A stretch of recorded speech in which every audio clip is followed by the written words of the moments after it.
подкастыг үзэж сонсдог эрхэм та бүхэндээ энэ өдрийн мэндийг хүргэн мэдчилье. Та бүхэн сайхан шинэлцгээс нөө. Гал морин жилийн 2 дахь дугаар буюу энэ сарын 3 дахь подкаст та бүхэндээ хүрэхэд бэлэн болоод байж байна. Өнөөдрийн дугаар бол бяцлах хуй дугаар байгаа. Энэ сарын хэн нэгэн хэмээх сэдвд ор уйлдсан энэ сэдвэрээ энэ бяцлах хуй төвтрөлгтэйг уйлдуулж буюу бяцлагалтай хэрхэн хэн нэгэн маань уйлдах юм бэ гэдэг энэ талаараа та бүхэнд мэдээлэл дамжуулъя. Төрүүчийн бяцлах нэвтрүүлгээр хүн төрөл хэмээх сэдвийн дор ярихдаа дадуулга хэмээх бидний дотоод ертөнцөөс үүдэлтэй бий болсон тэр зүйлийг бид нэр задлах тухай дадуулгаа бид нар мэдэрч ухаарах юм шаардлагатай тухай яриад өнгөрсөн байгаа.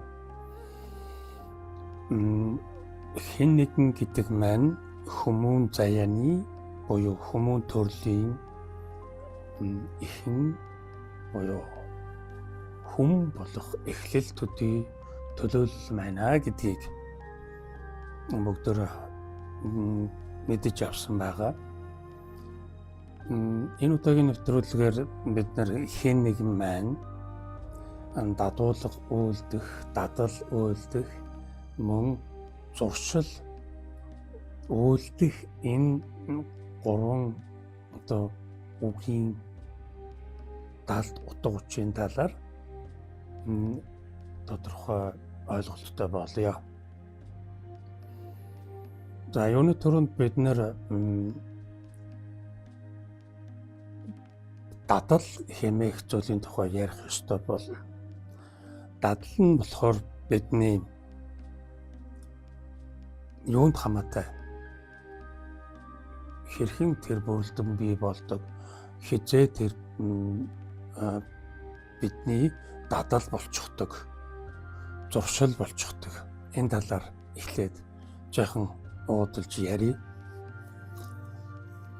Хүүхэд ахуй наснаас гэдэл эхэлдэг тийм ээ.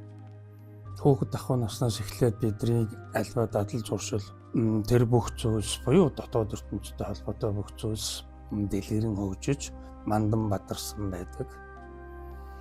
Энэ асуудал нь мөн бас хүүхэд ахуй наснаас эхэлсэн ийм дадал зуршил байх ийм учиртай байдаг. За бидний дадал бол махан бие буюу махан биений энэ тааламжтай тааламжгүй энэ үзүүлэлтээс үүдэн сонгогдсон хэлбэрчсэн тэр үйлдэл болон тэр дуртай дургуун тааламжид энэ хэлбэрт нийцсэн ийм хэлбэрчсэн үйл явц байдаг. Тэгэхээр дадал маань бидний хүүхэд ахуй наснаас эхлүүлээд махан биеэр мань дамжигдаад бий болсон дадцсан зүйл байдаг гэсэн үг.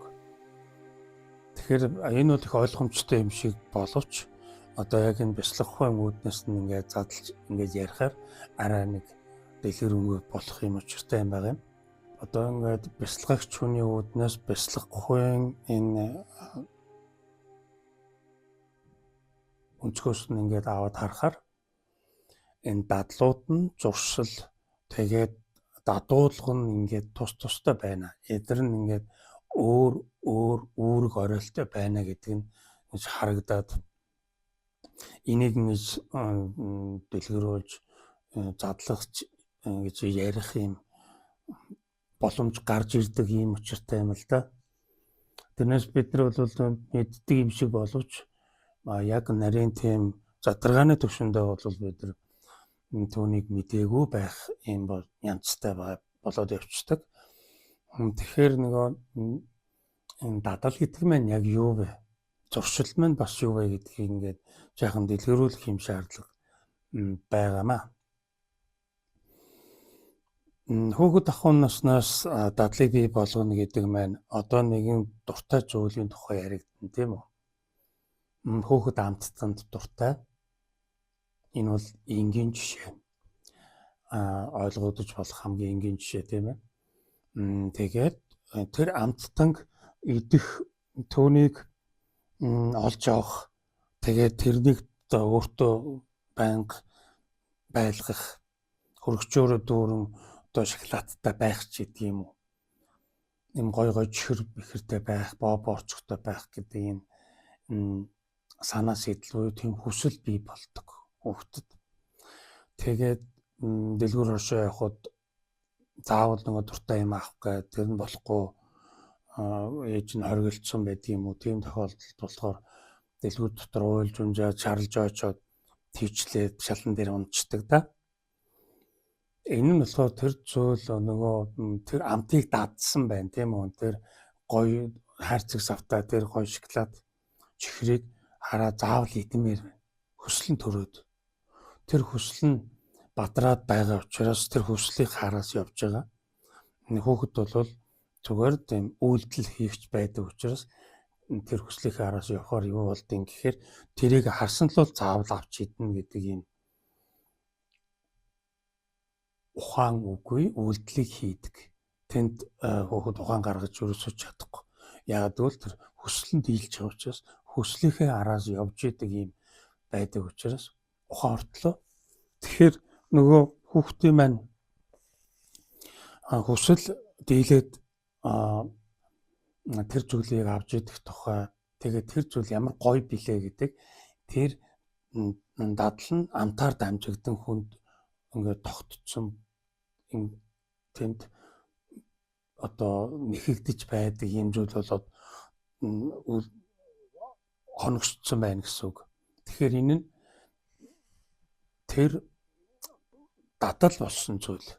Энийг бол дадал гэж хэлж байгаа юм.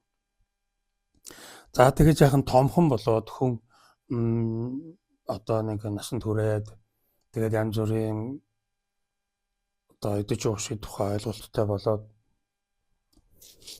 ингээд ирэхэд хүүхдүүд, эрэгтэй хүүхдүүд ялангуяа тамхи татаж заавал үдсэн байдаг. Нэг нийтээрээ одоо гэхэд хичээлийн завсарлагаанаар тэгээд нэг нь тийм тамхи авчраад бүгдөө дийлж сорж үзээд ах цацаал ханиалгаад ингээд ямар байгааг нь мэддэг. Тэрийг амталдаг.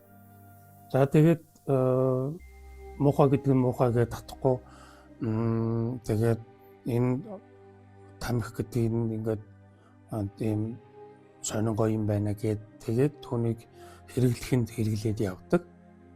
Тэгээд хэрэглэж байгаа нь болохоор тамхичин гэдэг нэр зүүгээд явдаг. Тэр тамхичин шоколадчин байх үедээ тамхиг байдаг гэж мэдгүй байсан тийм үү.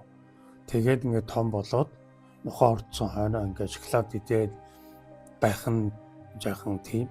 Тэгэхээр тэр шоколад идэх хүсэл насан туршид нь байсаар л байдаг. Тэр нэг дуртай чихрэн тийм ээ. Гэхдээ нөгөө том болж байгаа хүүхд чинь нэг шоколад идээд үзэгдээд байх нь жаахан ичгэвтер. Тэгэнгүүт нууцаар гэртээ нууцаар иддэг ч юм уу. Заавал тэр нь хүсэл нь дарагддаг. Тэр дадал нь байсаар л байдаг. Тэр бол энэ бол хэрв задлж нээж дэлгэхгүй л болвол энэ нь насан туршид нь хадгалагддаг. Ийм дадал байдаг. Хүнсний зүйл бөгөөд одоо энэ хүртэгдэж буй ахуйн хэрэглээний янз бүрийн юмудаас бид нэг дадлыг суулгаж авч байна тийм ээ. За энэ бол энгийн тод жишээ. Одоо тэр тамхи татдаг болсон хүүхэд тамхиг татхаар нэг тийм тайвширдаг ч гэдэг юм уу, нэг тийм мэдрэмж авна. Тэгээд тамхи татахгүй буюу тамхигүй болчохоор одоо тийм тайван бус нөхцөл байдал тайван байхаар байсан ч гэсэн тамхигүй л тайван бус болчих нь. Ийм дадалтай болдог. За энэ бүхэн дадлынхаа энэ категорид нь багтж байгаа юм. За тэгээд цаашлаад явхаар насанд өөр дадлууд бий болоод яваад байна. За энд маш олон жишээ яригдаж болно л доо. Энэ дадал нь хүнд ингээд хүүхэд ахуй наснаас эхэлж чигсдэг тэр хурц мэдрэмжтэй дадлууд нь болохоор насан туршид нь дагалдан явах ийм магадлалтай байдаг. Энийг дадал хэмээн зориуд ингэж хэлж өгч байгаа. Зуршил гэхээр махан биетэй холбоотой мөн адилхан. Махан биетэй мөн холбоотой мөртлөө махан биений үйлдэл хөдлөлийн нэг тийм ямар нэгэн тийм ухамсар үгүй, ухаан үгүй хийв үйлдэгдэж яадаг. Их тийм зүйл байдаг. Одоо жишээ нь ингээд хүүхэд байхдаа хумсаа мэрдэг хүүхэд байдаг.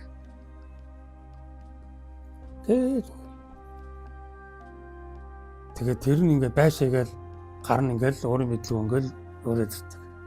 Тэгээд тэр хэд насалснаас хамааралгүйгээр тэр ингээд хумсаа мэрх гээл хэдэг.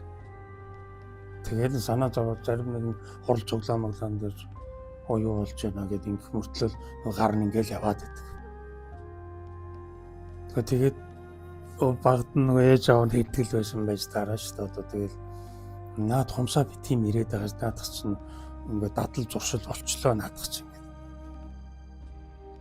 Тэгэхээр ингээд амттаар дамжигдаад энэ амттан буюу нэг одоо энэ уушиг одоо энэ ходоод гिचсээр дамжигдсан зүйл нь ингээд дадал болж байна гэж үзвэл тэгтээ дадлын өөр олон зүйлүүд бий л дээ. Харилцааны төвшөнд маш олон дадлын асуудлууд бий. Зан харагдaltaй холбоотой.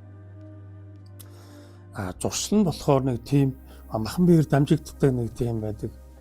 Нэг бол өсөө ингэ шидлээд байдаг. Нэг жаахан уур нүрхээр гээд байдаг ч юм уу те. Нэг тийм дадалтай зуршилтай болчихсон байдаг. За одоо нөгөө чи ууралж явах шиг байна да. Гэл. Одоо тэр жоохон байхад бидний нөгөө кино мөн үздэг байдлаар Хүний аим гэдэг нэг кино байдаг байсан. Тэр кинон дээр одоо энэ манай энэ ардын жишээ цэрэн давггүй нэг тийм атаман ахын дүр тоглодог штэ. Тэр ингээд нэг тийм ингээд язгамдаг нэг уур нүрхээр. Тэгээ нөгөө өгд орохгүй байгаа нөгөө жалуудыг чинь ингэж айлгадаг. Тэгээд тэр нь ингээд нэг тэр хүний тийм муухай тийм зуршилтай тэгээд тийм нэг одоо зан характер нэг тийм тогшин ширүүн гэдэг зуршлыг харуулж байгаа хэлбэр байгаа байхгүй. Тэр мэдчлэн ингээд нэг тийм үйлдэл хийдэг нь зуршил байгаад ингэж гарч ирж байгаа юм л да. Ингэж ялгаж салгаж болж байгаа. Ер нь ингэж ялгаж салгах болж ингэж ялгаж салгадаад байгаа байхгүй. Энийгээ зүгээр та бүхэндээ ингээд сонирхолж ярьж байгаа. Тэгээд үүнийг ингээд нөгөө дадуулах нь ямар учиртай юм гэдэгтэй холбож цааш нь бясалгалтай уйлдуулж ярих л гэж байгаа. Энэ оршил яриа байна л да. Тэгэхээр бас ингээд гараа ингээд имрээд байдаг хүмүүс байдаг. Юу ч хийсэн, юу ч хийгээгүй байсан ч ингээд хүмүүстэй ярьж байсан ч хаашаа чарсан юм ухаан санаа нь хаач байсан гэсэн гар нь ингээд л байдаг. Өчигдөр над гарч яагаад ингээд байнга ингээд имрээд байдгийг одоо мэдгүй ингээд сурцсан юм уу.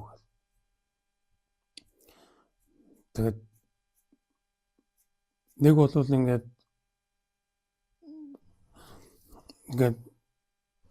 нэг мөрөө ингээд л байдаг ч юм уу. Байнга ингэдэг ч юм уу. Гэхдээ янз янзын тийм одоо та бүхэн амьдрал дээр мэдэн штэ. Тийм ингээд сонин зуршилтай тийм нэг бол ингээд нүдэ анивчаад байдагтай байшийг л ингээд хэдэг. Бүр сандрахаараа бүр их гэдэг байдаг ч юм уу. Тэгээд ингээд юм л бол ингээд нэг заав шүдэнсний мад амандаа суугаад ингэж явдаг ч гэдэм үү те. Гэхмэд ингээд ийм зуршил гэж бий болоод энэ нь болохоор нөгөө хүүхэд ахуй наснаас эхлүүлэл явж байхад янз бүрээр ингээд өөрийн тэр нэг дотоод сэтгэлийн хөдөлгөөнч байдаг юм уу тэрнтэйгээ уялдаатай гарч ирдэг нэг тийм дадал зуршлууд ингэж тогтдог байна л да.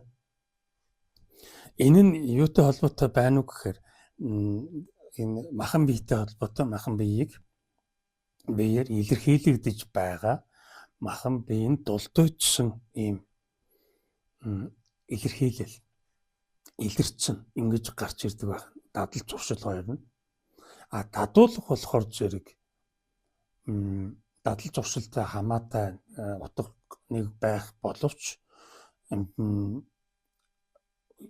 дадал зуршил хоёроос дадуулах нь юугаараа өөр юм бэ гэдгийг одоо ингээд наривчлан тайлбарлан ярив.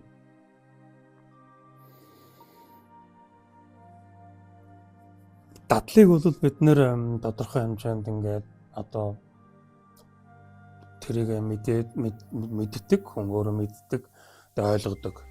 За тэрийг ингээд мэдрэмжийн хэмжээнд ингээд авч үзээд түүнийг ингээд бүр ингээд мэдрэхүйн хэмжээнд удирдлага өөрийн удирдамжинд аваад тэгээд ингээд түүнийг засаж залруулж ингэж болдог. Тэр жишээ нь ингээд одоо ерөөсө гүйж чаддгүй хүүхэд байсан. Тэгээд түүнийг ингээд ойлгоо заавал гүйж сурна гэд хурдан гүйдэг болно гэд.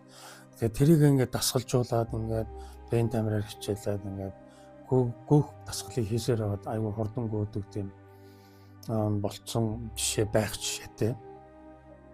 Энд чинь яаж нэхэр нөгөө махан биеийг дадуулж штэ тийм ээ.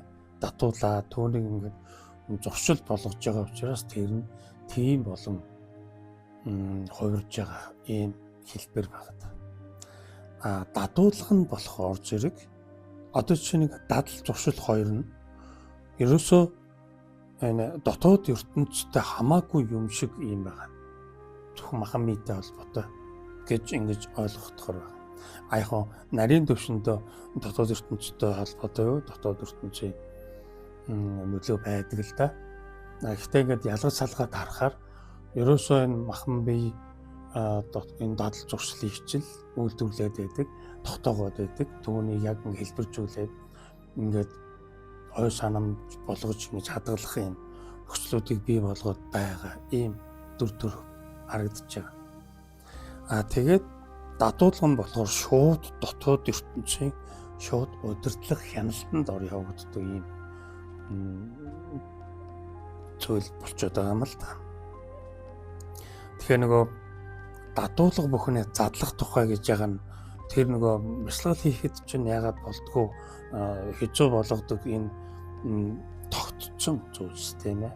Нэгэнд ингээд бий болоод тогтцсон тэр хэлбэрчсэн байгаа учраас түүний хэлбэр өгөө төлөвт нь оруулах задлах энэ арга ажиллагаа бидэн зайлшгүй хэрэгтэй байдгиймаа гэдгийг хэлж энэ тухай төрөжийн бясалгын нэвтрэлгээр ярьсан.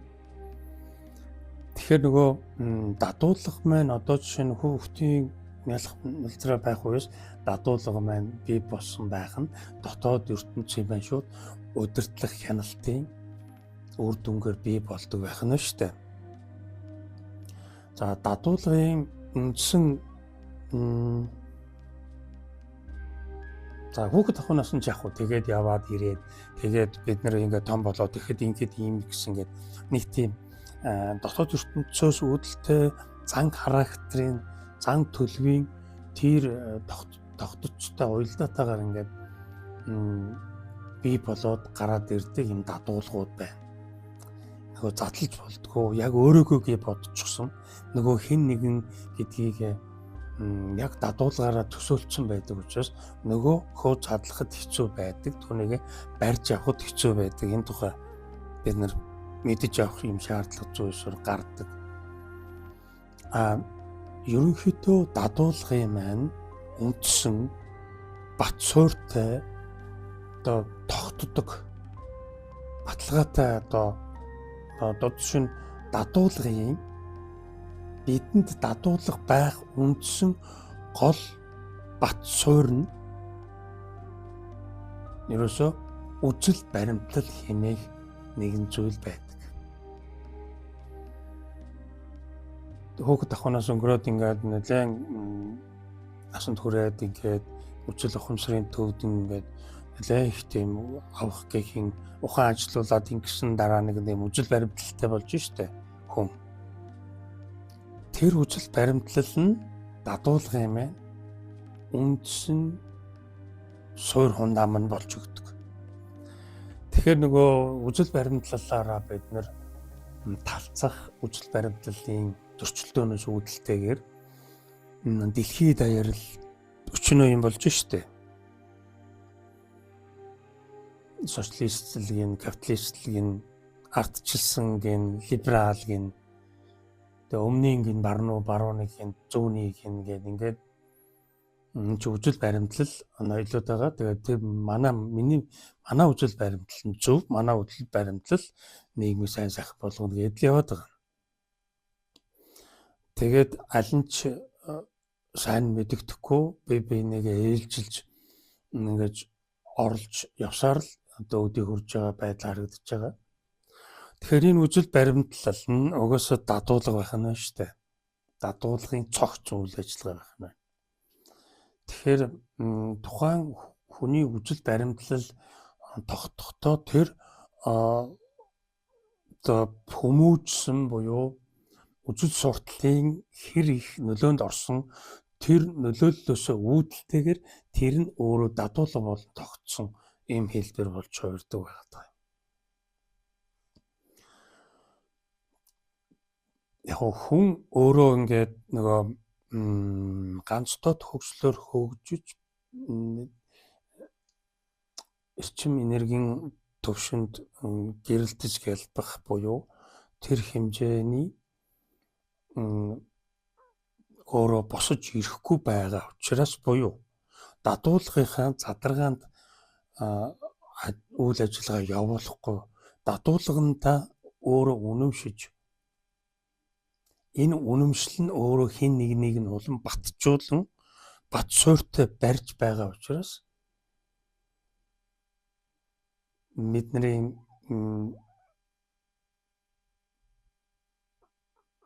чөлөөтэй хөрвөх уян хатан байх энэ боломжууд нь байнгын алдагдаж байдаг. Бид нар дадуулга бүхнээ задлахын тухайд бид нар эрх чөлөөтэй буюу эрхэм ариун гэдгээ мэдрэх болно гэд ингэж бид яриад байгаа.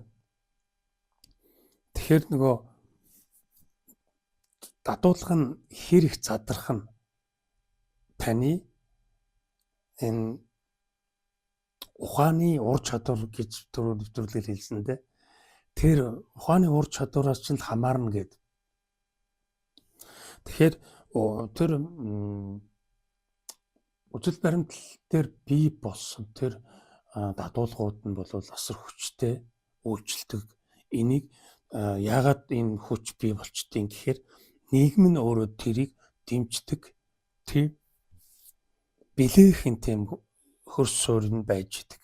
Одоо жишээ нь ингээд ардчилсан нам нь гэхэд ардчлалыг дэмжиж тэгээд ардчилсан үжил баримтлалтай баримтлалыг дэмждэг тийм дадуулгатай болцсон залуучууд ардчлалын үн цэнийг илүү өргөхөд хувь нэмрээ оруулахын тухайд ардчилсан намд исэх юм жишээтэй.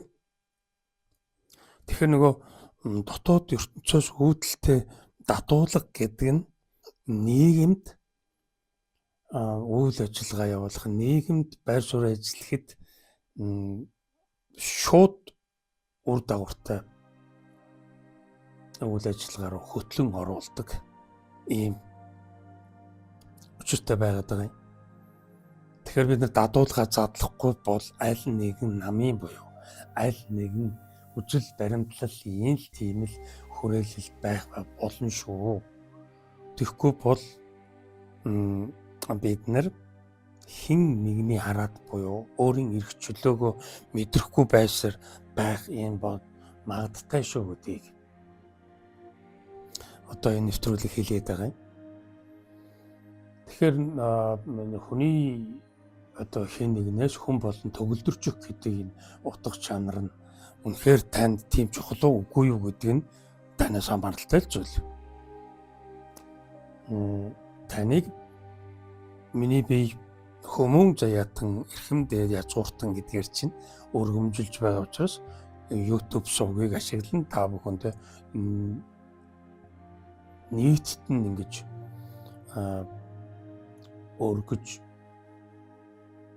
монгол хэлтэн хүмүүсээ ингэж өргөж байгаа хэлбэрээр л та бүхэндээ ингэж нэвтрүүлэг цацаад байгаа. Яг ингээд сонголтыг бол танд үлдээчихтэй гэдгийг та мэдж байгаа. Хинч таныг одоо үзэл баримтлалаас ч гадуурхахгүй үзэл баримтлалын чинь дагуу нийгэм таныг тосоод хүлээгээд авчихна гэдэг ингээд бүх юм ингээд дардан юм шиг явдгийг та бүхэн мэднэ. Гэтэл бидний нөгөө хүмүүн заяаны хэрэг бүтэх тухай асуудал чинь энэ дадуулгыг задлахгүйгээр болохгүй гэж ингэж хэлээд байгаа. Учиртай энэ задаргаа нь бидний ойлголтоос даван гарч мэдрэхүйн төвшөнд боловсрсны дараа энийг ухаарч байж бид хийх эхлэлээ тавих учиртай. Тэгэхээр дадуулахаар явахаар яадаг байх нь бид нар ухаарч дийлдэхгүй байх нь шүү дээ. Дадуулах дагуул яваад байна. Тэгэхээр дадуулах гэдэг маань үжил баримтлал. Хамгийн ихэр том хэлбэрт нь оруулж ярих шүү дээ, тийм ээ. Тэр жижиг сажиг өдөр тутмын тэгээд ахын гэр бүлийн ажил хамаатан ажлын талбар дээр гэдэг ингээд юунууд дадуулгууд зөндөө бий. Маш олон хэлбэрээр бидэнд үйлчлэлээ үзүүлж бид тийм дадуулгын боол болсон байдаг. Ийм гачлантай зам мөрийг бид нар туулж явдаг. Энээсээ бүгд гарцгаая, боломж нь байдаг юм аа. Энэ нь таны ганцдод хөгжил энийг шийдвэрлэдэг юм аа. Энэ нь танд чухал биш байж болно, тийм үү?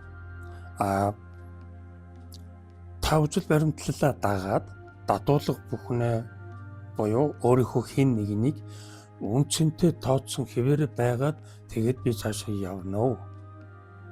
Тэгтээ над үнцөчм сонирхол үнцэг байна гэд тэгээд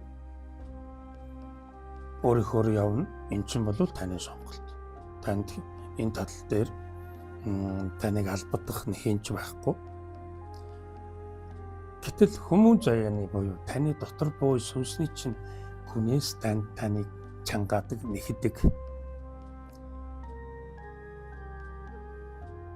Тэр нь таны үхлээс айдастай уялдан бий болдог ийм мэдрэмж дохио сануулга ийм хүртэхгүй байдаг.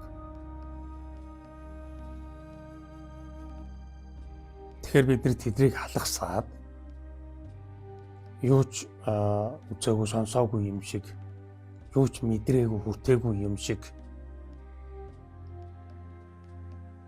үжил баримтлалтай үнэн ч явах гэж хичээгээд тэгээд түүнийхээ дагуух зүсэн зүйлийн дадуулга бүхнээ улам хурцлж, улам дордож, улам илүү түүн рүүгээ анхаарал хандуулж ингэж л бид нар өдөр хоногийг өнгөрөх болчихно. Энэ нь харамсалтай байна гэсэн ийм тодтголтойгоор та бүхэндээ хүмүүн заяа хэмээхийн эрхэмдээд язгуурыг чинь өргөж өгөх ийм утга агуулга энэ хүн ертөнц подкастын дотор агуулгадж байгаа. Тэгэхээр бид нэр сонголтын хэмжээндээ буюу сонголтынхоо тэр өнцөгт бид нар анхаарлаа хандуулад яаж ч өөрчилж буюу өөрийн амьдралын зам мөр буюу энэ суралцах энэ эрдэм ухаанаа бид нар ямар ч хэлбэрт уруулан шилжүүлж түүнийг өөрийн дураар ашиглах ийм боломжтой ийм эрх нь бидэнд байдаг, ийм сонголтыг хийх эрх нь бидэнд өгөгдөөд байдаг. Энүүгээрээ бид нар даналцж амьдардаг, суралцдаггүй амьдардаг гэж яваад байдаг тийм ээ. Даналцдаг амар дангар байдаг бид нар. Та бол дадуулгын боол гэдэнтэйс хэлж яхад та дотрын инээд чи хурж байгаа тийм ээ. Намайг тодорхойлдог тийм тодорхойлолт нь надаас өөр байхгүй.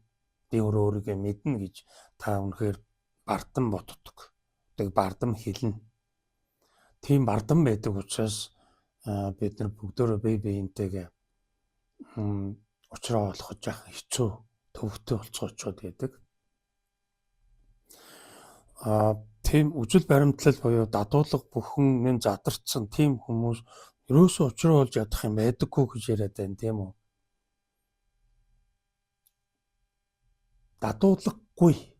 Дадуулаггүй хүмүүс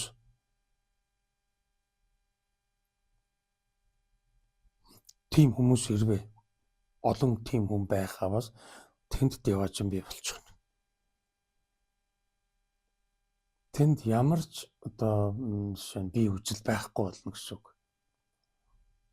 Би тэгдэг. Би надад наа чин таалагдахгүй байна хөөш. Тэр гэсэн юм байхгүй болно гэсэн үг.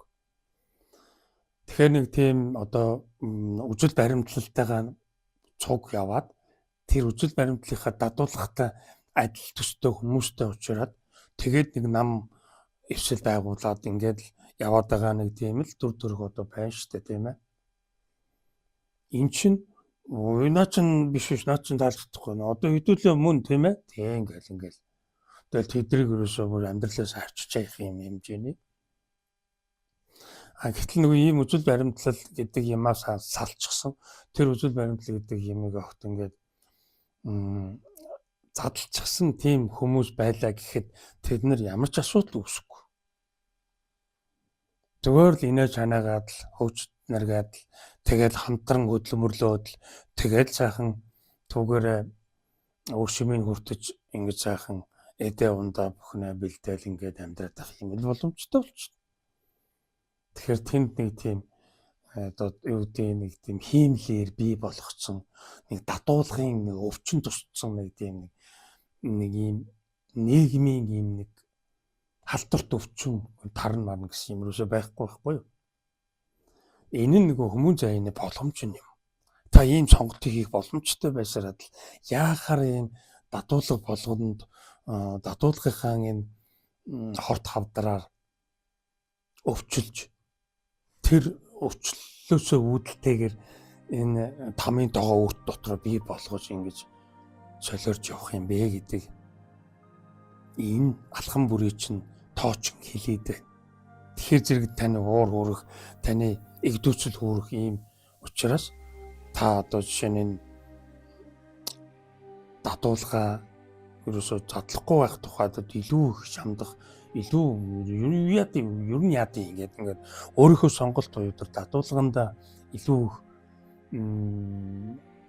үнцэнтэй юм шиг тэгж очиулал өгөх магадгүй л дээ. Ер нь хүмүүс тийм байдаг учраас ихэнх нь одоо ингээд хүн төрөлхтний 90-с дээш хувь нь мангу амьдарч байна гэж. Одоо энэ олон ч дээд мэрэгд багш нар манд хэлээд байдаг юм л да. Тэгээд яг ингээд бяцлагч болоод бяцлаглын зам мөрөөр ингээд замнаад энэ бүхэнтэй ч уучраад бүх задаргаануудыг хийгээд ингээд бүх одоо энэ зүйлсүүд чинь ингээд страта болгоод ингээд хараад ирэхээр чинь аргагүй үнэн байж таардаг. За дадал бол одоо ингээд дадал зуршил нь одоо дүүрсэн хэрэг одоо тэгээд нэг ингээд яддаг ч гэдэг юм ингээд яддаг ч гэдэг юм уу те хумсаа мэрдэгцдэг байдаг нь захаа байж болох. Гэтэ ухаантай байж болох шүү дээ. Тийм ээ зуршил одоо ингээд зуршил нь ингээд яддаг нэг бол ингээд нүдэ ингээд яддаг. Тэгтээ дотроо ухаантай тэр авах юугаа ажилуулдаг өндөр чанартай хүн байж болно шүү дээ. Айтал дадуулах нь яа гэм гэхээр болохгүй. Тэр ухаанд ч хүрэгдэггүй зүйл нь дадуулга болж тараад байдаг. За тэгээд нөгөө энэ дадуулга чинь өөрөө задрахгүй байгаар бидний бяцлагч чанар буюу бидний нөгөө ариун дээд хүмүүн заяаны маань мөн чанарын нэгэн үзүүлэлт болсон бидний төрөлхийн бүр язгуурын энэ бяцлагч чанар маань сэргэгдэггүй. Энэ сэргэх боломж нь ингээд хаагдчихдаг. Энэ дадуулгын задрахгүйгээр болдоггүй л гэсэн үг л дээ. Дадуулга бид нэг бүрчлэн авч хэлэлцэж түүнийг яг өөрийнхөө дотор нэг бүрчлэн гэж цэвэрлэж ариусгаж янзлахгүй юм бол болдгоо. Одоо жишээ нь ингээд хашаа хороогоо янзлахын тухайд гэр орноо янзлахын тухайд бид нар чинь маш олон жилийн нөр их тийм хог новш цуглуулсан тэр нь ингээд дараалал гэсээр байгаад нэг тийм хойшлуулсан тэгээд ингээд нэг бүр новшоор дүүрдсэн нэг юм гэр орон байдаг шүү дээ. Тэгээд түүнийг бид нар давдарсан шкаф гэдэг ингээд бүх одоо гэр орон тэр чигээрээ ийм агуулах хогны агуулах болчихсон. Тэр их ажил ингэж хийж тэгж их цэвэрлэхгүй бол нөгөөч нь ингээд ямар ч хэрэггүй айл нэг тийм 60 хэдэн хоног зурагт тэр юуных нь агуулгынх нь болон байж явчих чийдэж байгаа шиг тийм ээ. Нэг иймэрхүү тэгэнгүүтээ нөгөө тийчин анслаа тоош ороогийн цэвэрлэл бид нар чинь нэг л удаа тэгдэг дээ. Бид яг дотоод энэ ахуйн дадлуудаа бид заавал хийх ёстой байдаг. Таны тэр цаг чинь одоо болцсон байж магад. Тийм учраас та энэ нэвтрүүлгийг буюу энэ хүн ертөнц подкастыг сонсож байгаа ч байж болно. Хэрэг тийм болвол одоо дараагаас дотоод энэ дадлуудын энэ хог новшнуудыг цэвэрлэх тухайд буюу энэ үжил баримтлалын дэмэрлэлээс бид нэр шалах тухайд нэлээд гүнзгий өөртөөгөө ярилцах ийм шаардлага зүйсээр гарна гэсэн үг байна. Тэгэхгүй болохоор нөгөө замчаа хаагдчихад байна шүү дээ тийм ээ. Бартаа ихтэй байна. Тэр одоо замыг засах тэр зам гараагүй байгаа. Тэр их бартаасаад намайг балчиг энэ өдөр чинь хамаагүй явж болохгүй. Хамаагүй явхаар бид нар тэр дундаа юу болох юм бэ? Магадгүй одоо зүгээр энэ бартаад замаар бодох юм бол тийм ээ. Асар тийм сул асар хайр уулны дууруу ч юм уу өнхрөөд унах тэрнтэй хамт одоо гэмтэж бэрдэх магадлалтай. Намаг шалбааг одоо гэж бодоход л тэр хизээ нэг магадгүй цөлд хийж ороод л тэгээд намагт чигдэж амнасаа алдах магадгүй.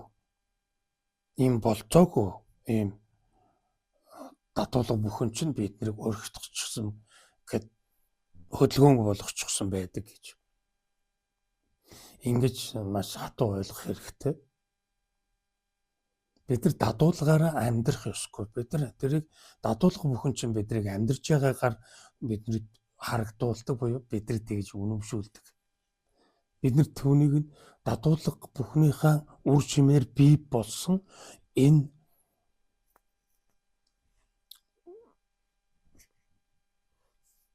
суралцах хичээлийн энэ цуглуулга бид нар амьдрал гэж эндүрдэг тийм ээ. Энд чинь амьдрал явагдахгүй байгаа. Та бүхэн зүгээр л энэ суралцах үйлээ хийхгүй байна л гэдэг байгаа шүү дээ тийм ээ. Тэгэхээр тэр дадуулга бүхнийг буюу тэр бартаа саад бүхнийг бид нар цэвэрлэж анзалж зохист төвшөнд нь хүргэж бид нар тэрүүгээр аюулгүй зорчих буюу аюулгүй явах нэг хүрэх газрын тэр зорилгодоо бид нар хүрэх энэ боломжууд нь алхам алхмаар нээгдэн шүү дээ. Тэгээд алхам алхмаар нээгээд за нэг юм дадуулга бүхнээ задлаа та гэдэг ингээд тэр дадуулга бүхнийгээ задлах энэ үйл ажил шамдаад эхэлж байтал бидний нас хорогдоод эхэлдэг. Бидний нас хүрхээ болчдөг. Тийм их хичээл сургууль бид нар хийх шаардлагатай болсон байдаг. Энэ нь яагаад юм? Нөгөө үжил баримтлалын тэнэгрэл бид нарыг ийм их төтгөрт унгасчихсан байдаг.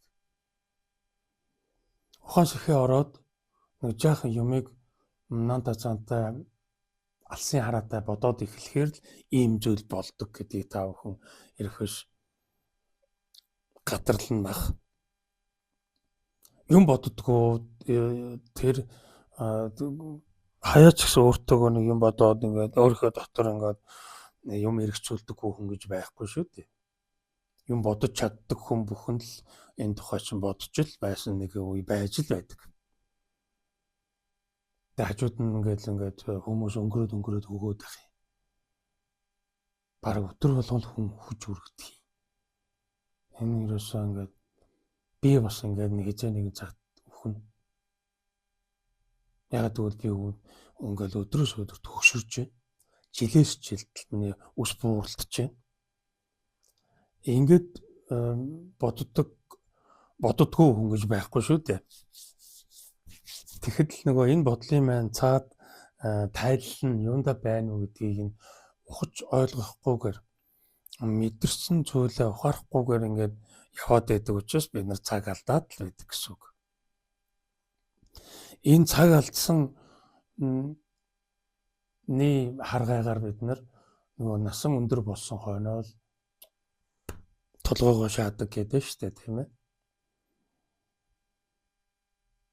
Эртхэн энийг одоо мэддэг нь хэлээд өгөхгүй яаваа гэд одоо тэр нэргэд гигантнүүдэд бас жоохон харамсах тэд нар жоохон гомдох маяг илэрхэж шээтэй ч юм уу.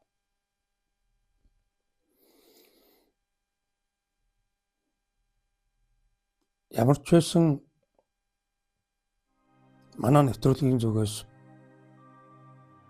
хүн сэрд сэхэрх нь хязгаарч ороддгоо маа гэдгийг хэлдэг. Яг одоо нэг 10 минутын дараа нас барах гэж байгаа хүн боломж байсаар л байдаг гэж хэлдэг. Манай түрүү жон цагуудын нэвтрүүлгүүдэд энэ тухай нэлээд яригдсан байдаг. Ийм боломж нь байна гэдэг маань өөрөө тэр хүмүүн заяаны тэр их хайр, тэр их өргөлт бидэнд эцээч байсаар л байдаг юм шүү гэдгийг хэлж байгаа хэлбэр юм байна. Яг үхэхийн наан 10 минутын өмнө биднийг өргөөд л өгж байна. Өргөөд өгөх хэмжээний хүртэл тийм бэлэн бидэг хүлээж хийдэг. Дотоод энэ ахын заяаны маань их язгуурна. Тэгэхээр бид нар дадуулга бүхний болох үжил баримтлалтай үнэнч байх. Энэ нь юу вэ гэдгийг бодож үзэж өнөөгөө задлж тунгааж эргцүүлж байранд навж тавихгүй бол бид нар нөгөө нэг тийм их язгуурын тэр хүлээлтийг тэр дуудлагыг бид сонсохгүй түүнтэйгээ бид нар учрахгүй байсаар байгаад дуусах болчиход байдаг. Энэ нь хамгийн чухал. Тэрнээс таны юу гэж боддог? Миний юу гэж хэлж байгаа энэнд нэг тийм гүн гүнзгий одоо тийм туйлын үнэн гэдэг ч юм уу тийм бол оршихгүй шүү дээ. Таны үзэл баримтал туйлын үнэм оршихгүй. Миний хэлж байгаа энэ дамжуулалтанд мөн туйлын үнэм оршихгүй. Энэ утгаараа энэ нэвтрүүлэг танд ямар ч үн цэнэгүй гэж бас хэлээд байгаа юм тийм учраас энийг үн цэнтэй болгох нь таны дотоод буюу таны өөртөө ажиллагаа байгаа болохоос биш. Сонсоод энийг яг дагаад намайг надтай адилхан болох гэдэг ч юм уу. Тэр нэгэн хүнтэй энэ нэгэн мэрэгэн төрхөн хүнтэй адилхан болох гэдэг нь бол бидний явах зам мөр биш ээ. Гэвч тань сонголт бий. Тэр сонголтыг хийгээд танд энд хинч танд нөлөөлөхгүй буюу таныг их чөлөөтэй ч орхино сонголттой ч хамт үлдээн. Гэхдээ танд ийм сонголт байна шүү гэдгийг хэлж өгж байгаагаар л энэ нэвтрүүлэг оршин байх учир утга нь байгаад байгаа юм. Ер нь бол амьдралын туршлага л ярьж гин гэсэн үг шүү дээ. Амьдралын туршлагаа хуваалцаж байгаа л ийм л хэлбэр. Хүмүүн заяаны мөн чанарыг нэгэн хэлбэр болсон тэр бясалгагч чанар маань бидний дотоод ахуй ухамсарт маань билээхэн өвдөд хадгалаатай байж байгаа. Түүнийг бид нэр илчлэн ил гаргаж түүний үр шимийг хүртэх, түүнээс суралцах, түүнтэйгээ хамт хөгжих энэ боломж нь биднэрт нээлттэй байдаг гэдгийг бас мартаж болохгүй. Яагаад бясалгагч чанартайгаа нэгдэх учиртай болдгийм бэ гэхээр бид нар чингнээсээ яг амьдарч эхлэх учиртай байдаг учраас тийм юм. Чингнээсээ амьдарч эхлэхэд бид нар бясалгагч чанар маань бидэнд хэрэгтэй байдаг. Бид нар бясалгагч чанараар амьдардаг. Бясалгагч байж бид амьдардаг болохоос биш. Бусад үед нь бид дандаа суралцагч байдаг. Гэвч бясалгагч боллоо гэд амьдэрсэн гэд тэр суралцах үйл ажиллагаанд зогсно гэсэн үг биш. Маш нарийн төвшөнд улам л бясалгахын өндөр төвшний, ухамсарлахын өндөр төвшний юм суралцах үйл ажиллагаа биднийг хизээж орхидоггүй буюу дуустдаггүй. Энэ бясалгагч чанараа нээснээс хойш бид нар үнэнхүү дотоод эрх чөлөөг мэдэрч аз жаргал за тэр хүсэн мөрөөдөд байдаг тэр деважин чинь бидний дотор угаасаа зохицлоод бий болчихдог. Тэгэхээр бид нэр тэр деважинда илүү удаан амьдрах, илүү төгөлдртөө хүртэл тэндээ аз жаргалтайгаар хөгжиж цэцэглэх энэ суралцахын энэ өндөр дээд хэмжээсийг бид нэр хүртэнхэн амьдрах ийм илүү их боломж бидэнд байдаг. Энэ нь бидний сонголтод хамааралтай оршсоор хүлээсээр байдаг. Энэ нь бидэнд чухал. Тэрнээс бид нар яаж амьдраад, ямар машинтай болсон, ямар байраас хаусанд амьдраад, хүнд юу яаж харагдаад байгаа чинь бидний одоо амьдран буйн энэ нэгэн наснд байна тийм чухал зүйл биш байх нь шүү дээ. Тэгэхээр ингээд бодож үзэх юм боломжийг та бүхэндээ би гаргаж өгч байна гэсэн үг шүү дээ. Одоо энэ захим орчинд бид нар ингээд өөрийгөө алдаад байна гэж нэвтрүүлгийн ихэнд ер нь дөрвдийнхэн ярьсан да. Тэр нь бидрийг булаахад байгаа. Бидний нөгөө тэр их язгуурын боломжид тэр сануулгатай учрах тэрнтэй нүүр тулах энэ дотоод энэ боловсрлоос булаахад байгаа юм боёо бидний цагийг үрж байгаа хэрэггүй зүйлийн цоглуулга болсон юм зүйл болж хувираад байгаа юм. тэр нь хэрэг тустай болох боломжтой боловч хэрэггүйгээр нь илүү их бидний харилцаа үүсгэж байна гэж ингэж ойлгох ёстой болчиход байгаа. Тэр нь одоо хүний үжил баримтлалын тухай буюу тэр дадуулга бүхнийг тоочин хэлсэн нэг юм л жоо хүмүүс тоглоомоо боловсруулж байгаа юм шиг л юм болоод байдаг. Нэг тийм л юм өөрөд байдаг. Тэгэл энтэй тоглоом боловсруулж ийснэ тэгээ болчоод ийшээгээ бас нэг хүн хүүхдтэй нь хоолмол боловсруулаад чихэр бичэн боловсруулаад байгаа нэг юм цэцэрлэгийн хүүхдүүчгэл юм байгаа байхгүй юу? Тэг ингэж хэлэхээс аргагүй. Ингэж хэлэгддэг угаасаа. Энэ олон одоо сэдвийн дор яригддаг л да. Манай он цагийн өмнөх он цагийн нэвтрүүлгүүд энэ маш олон сэдвээр яригдсан зүйл дадуулаган дээр мөн бас ингэж л яригдана. Яагаад гэвэл та өөрөө дотроо байхгүй байх шүү дээ. Та өөрийгөө гадна тийшээ хаа нэг тийшээ зүг бүр тийшээ алдчихад байна шүү дээ гэж. Ингэж хэлэх үндсэн шалтгаан байдаг учраас энийг чинь хэлж өгөхөөс аргагүй байна. Тэгэхээр хэн нэгнээс хүмүүн болох энэ шилжилт нь бидэнд сонголтоор өгөгдсөн байдаг байна гэдгийг маш сайн тогтоож аваад ямар сонголт хийхийг бид бодох ёстой байна тийм үү? Хэн нэгэн чигээрээ бай гэвэл хинч таныг алдахгүй. Хүн болох энэ гайхамшигч хайрныг үзэхэд алддаг юм уу гэвэл боломж нь байна.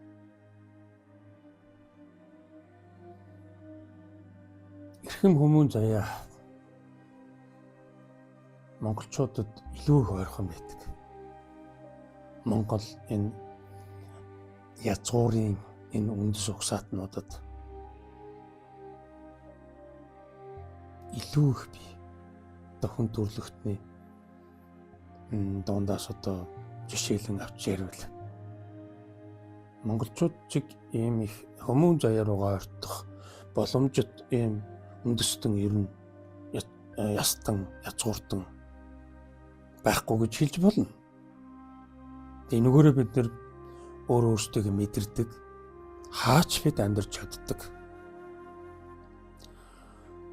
Пүтэн ширүү орны хүмүүс мөртлөө бид халуун оронд өчнөө олон жилээр амьдраад байж чадчихлаа байна. Дэлхийн хаа өнцөг булан монголчууд байна. Ажиллаж амьдарч чадчих байна. Энэ нь үзүүлэлт. Энэ нь хэллэг. Халуун орны хүмүүс манай Монголд ирээд амьдарч үнэхээр чадахгүй. Тэтгэхгүй. Ийм нэг язгуурын чанар Монгол хүнд байна. Тэгэхээр бидний энэ боломж буюу эн чинь сонголтын маань маш сайн сонголт хийхэд маань маш өргөн боломж байна гэсэн бидний аз завшаан гэсэн ойлголт ч үү. Тэгэхээр бид нар ийм азтай энэ оронд их оронд мэндэлсэн энэ боломжоо сонголт болгон ашиглаад энэ хүмүүн заяатайгаа нэгдэх энэ үйл ажиллагааг эхлүүлвэс их амархан дөт хялбархан байж болохоор ийм үндэс угсааны ийм язгуурын хүмүүс байгаад байна шүү гэж ингэж ойлгох. Ингэж одоо энэнд бол итгэх хэрэгтэй. Итгэж чадах юм байхгүй угаасаа л тийм байдаг шүү дээ. Бид нар тэнгэр язгуурын гэхэд бид нар угаасаа л тийм гэдгийг мэддэг.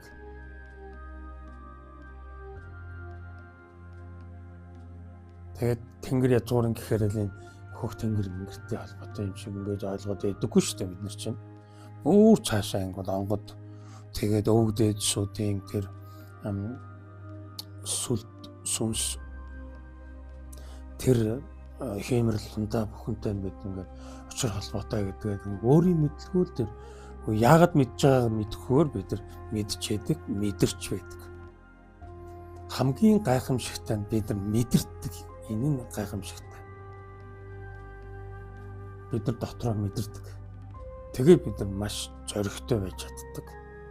Маш тийм эрсдэлтэй алхмуудыг хийх бид бэлэн байдаг. Бид хаач амьдрна. Энийг монгол хүн л хийж чадна. Уяатан явъя. Явал үзье. Тэрэнд ямар ч урдчилсан төлөвлөгөө ямар ч шаардлага байхгүй. Тэгэхээр энэ дадуулга хэмээх энэ дотоод ертөнцийн энэ хүлсэн багалсан энэ үжил баримтлалын энэ ёс дүрмээс бид Монгол язгуурынхан эрхэм ариун энэ чанараараа зад татаад гарч ирэх боломж нь бидэнд илүү их байна. Энэ үүднээс бид нар одоо энэ хүн ертөнц подкаст гэдэг энэ хүн ертөнц сувгийг идэвхжүүлэн ажиллаулж байна. 12 жилийн өмнөөс эхлүүлсэн энэ үйл ажиллагаа маань 12 жилийн дараа идэвхжиж байна гэсэн. Тэгэхээр биднэрт тийм сонголтын асуудал байдаг байх нь байна. Бид мөн эрх чөлөөтэй байх үгүй эрх чөлөөний сонголтыг өөрийн гартаа атгаж төрсөн ийм язгуурын ийм төрөлтөн гэдгийг бүүмарт өнөөгөө байнга санаж байх ийм шаардлагатай гэж энэ хин нэгэн хэмээхийн сэдвийн дор яригдахын нэвтрүүлгээ ингээд өндөрлөе. Хин нэгэн маань үжил баримтлал байх нь байна. Хүмүүн заяа маань ухамсарлал байх нь байна. За анхаарлаа хандуулан сэтгэлийн чилээсэн та бүхэнд гялалаа. Ирэх 3 дугаар сарын 3 нэвтрүүлгээр эргэн уулзъя. Тэр хүртэл түр баяртай.